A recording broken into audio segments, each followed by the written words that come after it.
Welcome to episode 28 of Curious Conversations. It is Saturday, and on Thursday there we're going to start off by speaking about our testing that we've done. We had some lab testing to test our VO2 Max and our lactate threshold. And what was the jumps? Power output? I think it was just power output, yeah. Power output for the jumps as well. Our coaches, Ailey, Christian and Carly, put us into an athlete programme recently. They're testing out an athlete programme, and pretty much myself, Aidan and another girl, Rose, are like the guinea pigs. Like, we are the first people to get involved within it. So big thank you to them for booking it all, sorting it all. It was an incredible experience. It was so cool to actually like just be in that environment and almost feel like that athlete for the day. And yeah, we're just going to run through what the day was like, how we felt during it, and how we felt coming off the back of it as well. 100%.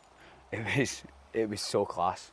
It was such a good day, and it made me feel so good, because in a lot of ways, but it made me feel like really proud to represent RFA as one of the members / clients. It made me proud to be an athlete, to be someone who tries really hard to kind of get into those positions in the first place. Because I would always, you would always see that shit, wouldn't you? You would always see that stuff on like Instagram or YouTube or something like. You see these athletes getting tested for their VO2 Max, and I've always watched that and been like, I want to be able to do that. So to get that chance and to get to really feel like an athlete, and I think we'll get into that a little bit more. As we get on and as we unfold this whole kind of VO2 Max testing review, it was just really cool to see where we're at, really cool to see where our strengths are, but also our weaknesses, and it just kind of gives us a clear plan on where we need to put our energy into, like our genuine physical energy into. We are really different. We found out we're really different. And it was just so cool to see. Obviously, we kind of knew that. We kind of knew that I had a bit more of an endurance background. You were a bit stronger than me. But like, just to see that on the graphs and stuff like that was so fucking cool. Yeah. Just a good experience overall. Yeah, it was so cool, and I'll run you through what it kind of looked like across the day. So firstly, we done a power output jumping test, which we never actually knew we were going to be doing. Man smoked my ass on that. I'm pissed. That was the only thing I beat Aidan at. We're 1 for 1, bro. Yeah, and it's pretty much just three jumps, and you're just jumping as high as you can. It's just testing your power output from your full body, pretty much. It's taking the highest one, so we do the 3 and then you take the highest kind of. So it's just testing who's the most jacked out of everyone. Yeah, but he won. I won, so then we went into the lab test, and like the lab testing room, and it was a treadmill hooked up to an oxygen mask into some supercomputer thing. But it was cool just being in that room, I thought. Mate, it was so good. Yeah. Like, incredible. Yeah. Like, it was one of those ones, like Roz said it quite well. At the end when Christian was interviewing us, like, it was almost like a kind of pinch me moment. Yeah. Just because, as I said at the start, like, you see all this stuff and you don't really, I think as a young person or as an athlete in their kind of their infant stages, you don't really think about that too much. Yeah. Like, you're there yet. But I think it just kind of goes to show, like, the work that me and Anton have been putting in and the effort we're kind of given towards like being an athlete and kind of trying to push the limits when it comes to that. It just shows, and it's like almost like a give back for like the hard effort that we've been putting in. Yeah, so it was a treadmill run, and it tested both our VO2 Max and lactate threshold. We started off just at like a very slow jogging pace, and then every minute it got put up a mile per hour in terms of speed. Once it hit, I think it was 18 kilometres. It was a kilometre per hour.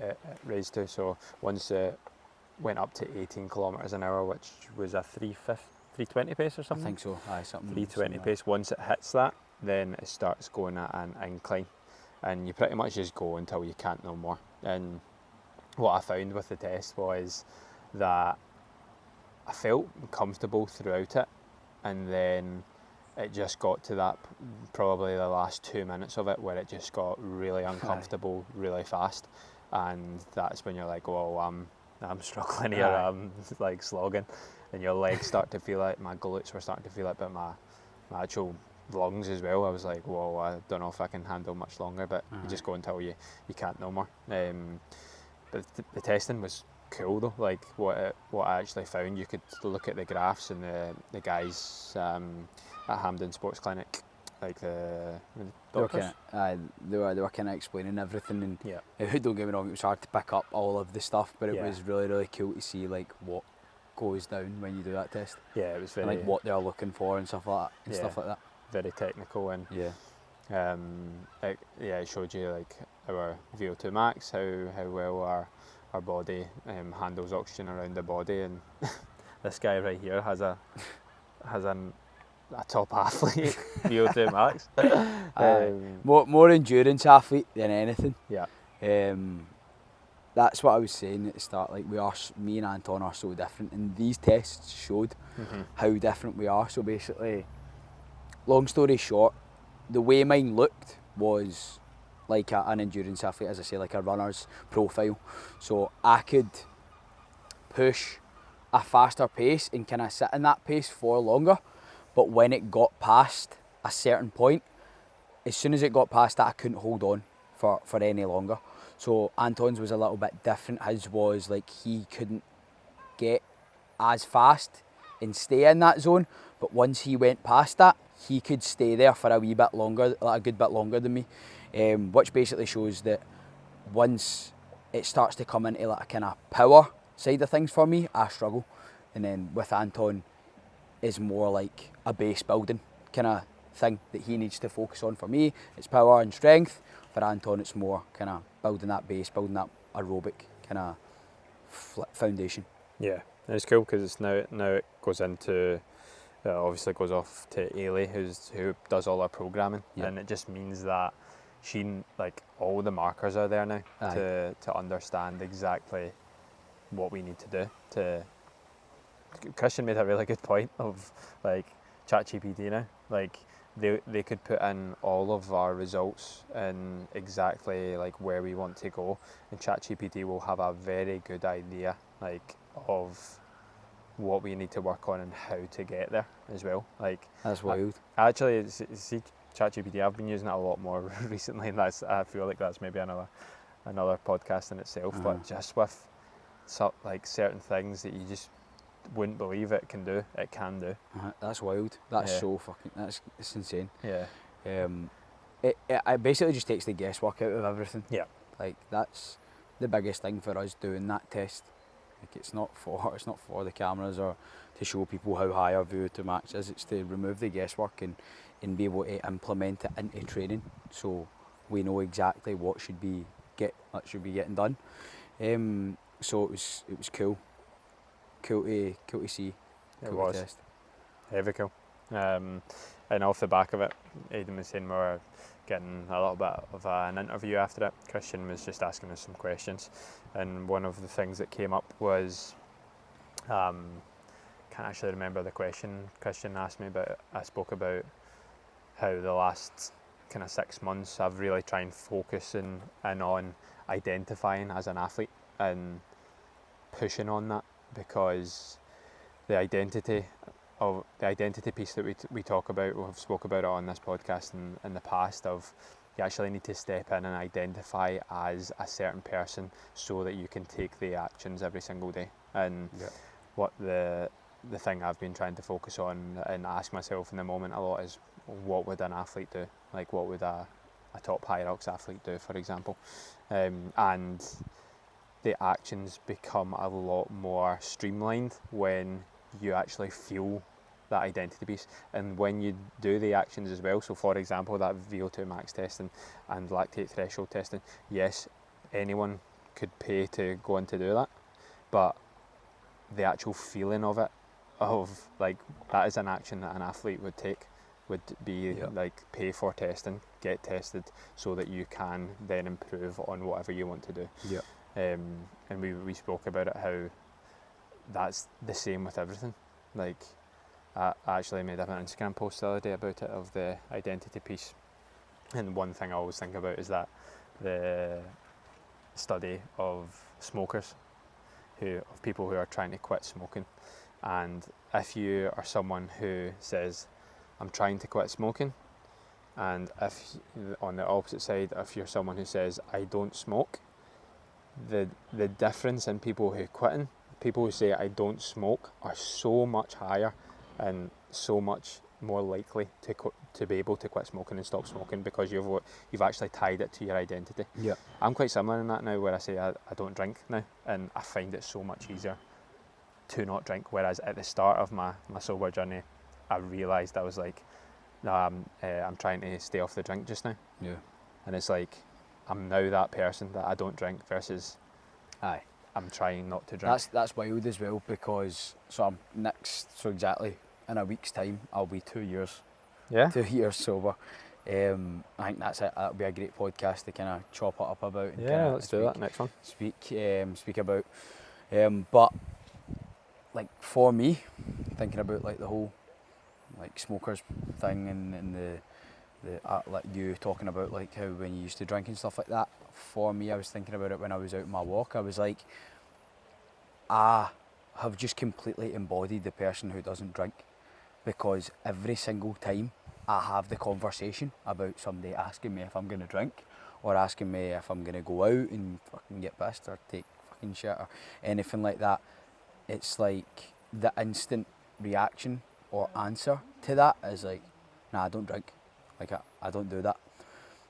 And before, I would be like, I don't know, I'm trying to stay off it right now. And like, realistically, we all know where that goes. You're not staying off it if you reply like that. And it's about being able to embody that type of person that says no to these things. And really, I think it comes like with a bit of trust as well in yourself. Like being able to put your foot down and not get too persuaded. That comes into other different things like your environment and things like that, people who accept the person who you want to be. But it's massive to be able to identify that, and I'm the exact same when it comes to like the athlete thing. I've been like making sure that I feel like I'm doing every single thing I possibly can to embody that type of athlete, that athlete, that who I want to be, because it's something that we prioritise so much. So yeah, it's so important for us to do that. And it's a good thing to get you thinking, whoever's listening to this, of like, in the moment right now, is there something that's getting in the road of you? Like, are you vaping? Are you smoking cigarettes? Are you drinking too much? Are you doing this? Are you doing that? And you want to change it? Can you almost try and flip the switch and change that identity piece? Mm-hmm. Or the gym. The gym's an excellent example, and what I posted about on Instagram the other day as well, of to be the person who shows up to the gym 3 times a week consistently. You have to be that person. You have to own that and be the person who shows up 3 times a week, no matter what. Yeah. That is like, it needs to become part of your identity, and to do that, you need to just reiterate it in your head over and over and over again, and back up the actions that person would do. Yeah. And a good way to think about it, something I've seen on Instagram as well, is like if someone was to look at your life and your actions for a week, would they come away from seeing that saying that you are serious about your goals? And that's something that I seen on Instagram the other week, and I was like, I thought about that, and I thought about it in the kind of circumstance of myself, and I was like 100%. And that type of feeling, like even just thinking about that, makes me feel so good, because before I wouldn't have thought like that. Yeah. And that's because I have changed my whole kind of thought process, and I've made sure that it is my identity, that I'm someone who eats healthy, goes to the gym, acts like an athlete and is an athlete, and that's the biggest thing for me, for sure. Love it. Next part we're riffing on and we want to speak about is the story that you tell yourself, the narrative that is in your mind, and I'm going to let you lead this one because you wanted to chat about it. I think it's something that's been on my mind quite a lot recently, in terms of like when it comes to other people or when it comes to myself. There's always a story you're telling yourself. Like for me, today. I thought about it. I was on the rower, right? And see when you're like on the rower, I kind of get a wee like, not twinge, but like a little bit of a kind of weird feeling in my arm here. It's never an issue. Like it's never been an issue, and I've had it quite a lot. And it's just like maybe a little bit of a tired muscle or something like that. And I'm on the rower, telling myself the story. How do I like oh, that's sore, I should come off this and go onto like the bike again or something like that. I'm telling myself that story, and I caught myself, and I was like, no, you know what this is. This isn't anything like anything serious or any like issue. Don't get me wrong. Obviously, when you're doing something and it is like something that's sore or like an injury, you should stop. I'm not saying carry on when something's sore, but I know what it is. I was literally just telling myself the story to be like, how did I get out this? Because this is fucking boring. Do you know what I mean? Like I was on the rower for 15 minutes and I got to the 7th minute and that's when I started to tell myself it. I was like, no, you're not going anywhere. You're just telling yourself that story to try and get out of it. And I think that so many people do that every single day in their day-to-day life. And it's important to be aware of that because that can be dangerous. That can be really, really dangerous because the more and more you're aware of that, the more you'll see it crop up in your day. Yeah. See, when I first started, like when me and you first started speaking about that, because I never really even thought about that until me and you had conversations about it. Like most parts of my day, I was telling myself a story, so I wouldn't do something. Do you know what I mean? Yep. And it's mad because it happens every single day as well. Like it's just whether you choose to listen to that story and follow it as well. Like I can think of one today as well.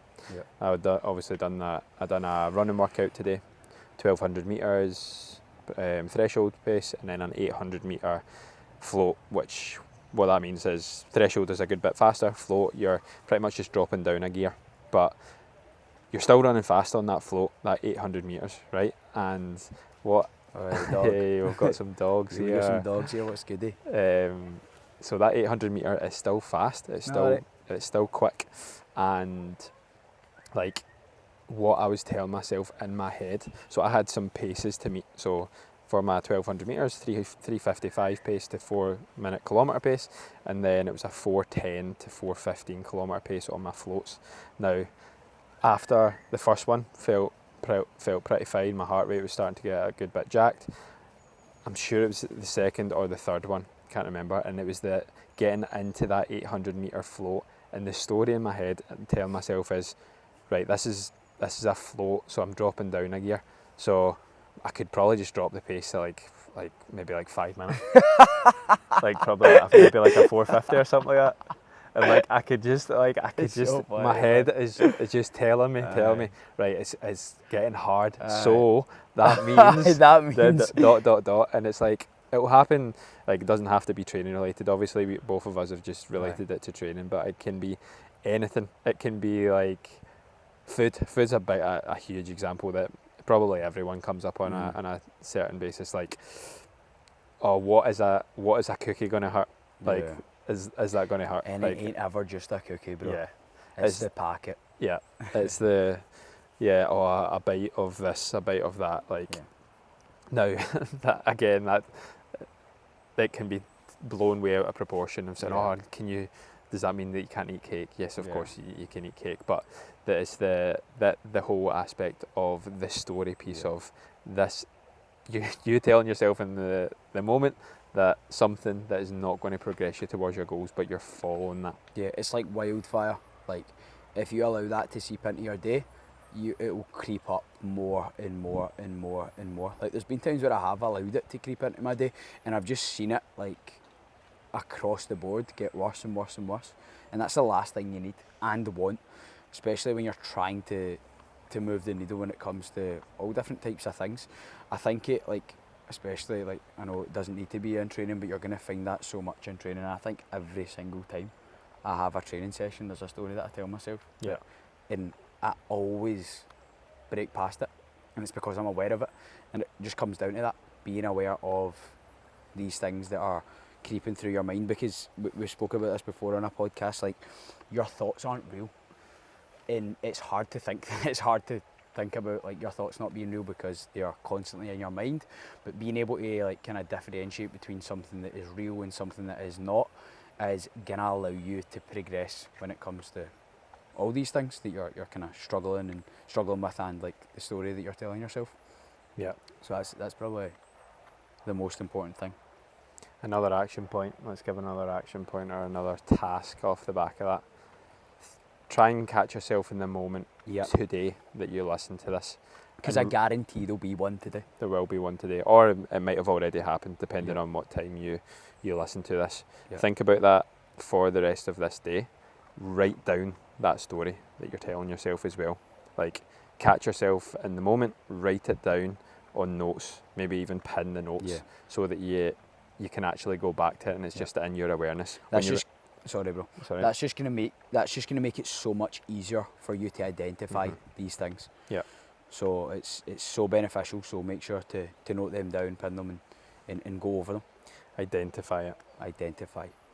Okay, anxiety and thinking about the future. This is a topic we wanted to speak about, and I think that everyone struggles with like overthinking to a certain extent, and the whole it ties to the last thing of you have thoughts in your head all the time, and you don't know what's real and what's not real, and your thoughts aren't real. Like, really, they can evoke a reaction that makes it feel real. Yes, so you might think of a situation in your head of, oh, my boss said this in a certain way, so that means, and then so that means that he's angry at me, he doesn't like me, so automatically your body feels that emotion that your thought is telling yourself.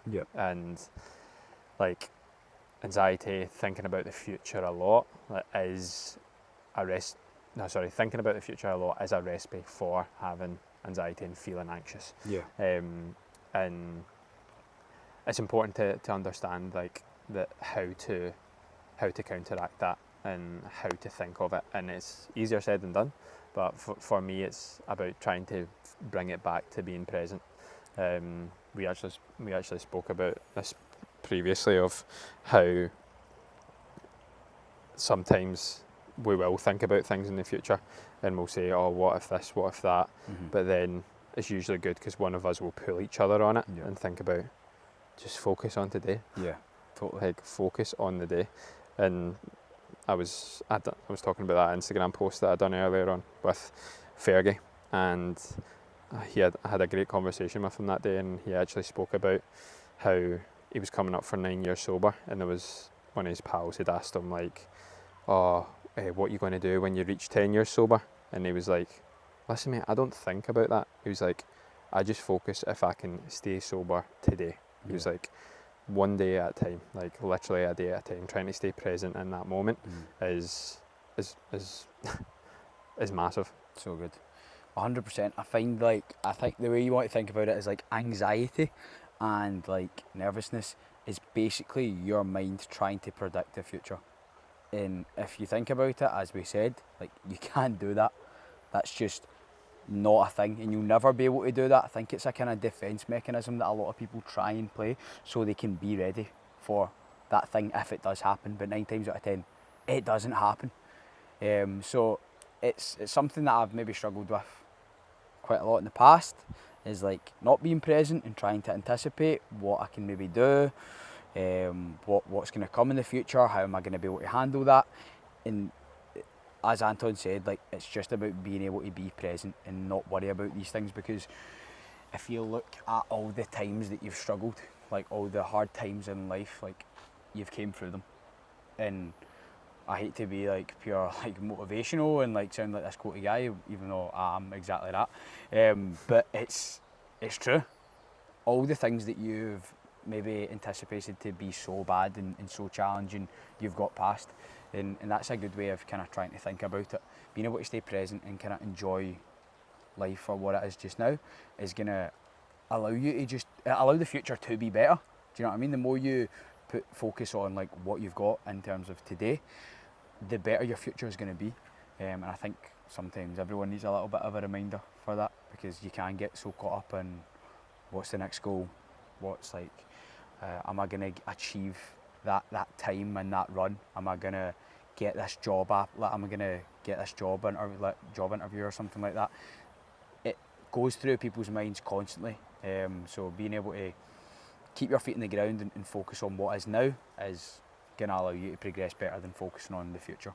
Yeah, that whole be where your feet are. That's Exactly. a good thing to think of, and this is a good thing to talk about with a partner or like your best pal, someone that you see on a daily basis, because having someone there to actually pull you when you are overthinking and you're doing all this certain thing, like to talk about it and like identify it, because if you don't speak about that feeling and you just let it go over and over and over in your head, then that's when it gets way worse than what it actually is. Like the situation just gets worse and worse and worse, and I think that's why it's so important to have someone to speak to, or another way of processing it, like a journal. Or a journal's a good point, because it's like getting all the thoughts out on paper, and once they're actually on paper you can read it and think, that actually looks ridiculous. Because when it's in your head, it doesn't seem ridiculous, because you can visualise it, and like your brain makes it feel real. That like when you're speaking it out loud or writing it down, it's like, oh wait, maybe that actually doesn't sound that real. We were having a conversation earlier, and like all the things that were going through my head, I kind of offloaded them and got them out. And Anton kind of just said one thing to me. It was like this isn't a thing, or it doesn't matter. And instantly I was like, you're right, it doesn't matter. and that's something that I value so much, is having a good mate there, or having a family member there to be able to like speak to about these things. Because as Anton says, if you've not got someone to offload that to, or you've not got something to like just get it out of your brain, it's going to be hard to deal with, and then there's more and more things that will come into your head, and it will just feel really, really overwhelming. So being able to, as I say, get that out of your head, get that off your chest, and make sure that you're kind of thinking logically about it, because our brains are not made to think logically. So I think it's important to make sure that you've got someone there, for sure. Yes. There's the next thing we want to chat on is faith over fear. Oh yeah. Something you were talking about. Sick, bro. Sip Drake shout out. Oh yeah, let's shout him out. This guy's Sip Drake on Instagram. Go follow his shit, because it is so sick. SIP Drake. Yep. He's been posting some serious heat that me and Anton have just been constantly sharing band for band to each other. Just stuff about kind of how to become a good athlete mentally, and how to just become a good person mentally. He doesn't need to be an athlete, but he does, like a lot of his analogies are towards athletes, because they're high performers at the end of the day, and everyone wants to be a high performer, I think. So taking these things from the top like level of sport and business is always going to be valuable. So give him a little follow if you enjoy things like that. So the whole kind of faith over fear, like the way he's speaking about it is religious. And I wouldn't say I'm massively religious at all, I don't think you are either. But I do believe in faith, and faith can be faith in yourself, and belief in yourself, because it ties into like the whole nervousness and stuff like that. I feel like I've really detached from like that anxiety and nervousness. See, when I used to like maybe like play football, I couldn't play properly, because I was so fucking nervous to, like, if I'd done something shite, I would be so fucking embarrassed. In turn, that made me play dog shit. That made me play terrible. And that is something that I've had to really deal with ever since I was a little boy. I did really struggle with that in terms of like performing on a stage. Like, it doesn't need to be a physical stage. It can be like I was a little bit shy, a little bit anxious, a little bit nervous. And the whole, like, what I've been focusing on massively is being able to get past that, and I do believe that I have got past that. Now I see, like, I've got the tattoo, pressure is a privilege, and it ties into that, because I'm like, I used to look at pressure as like a bad thing, and that feeling that you used to get, I used to want to get rid of it so much, and it used to make me feel horrible.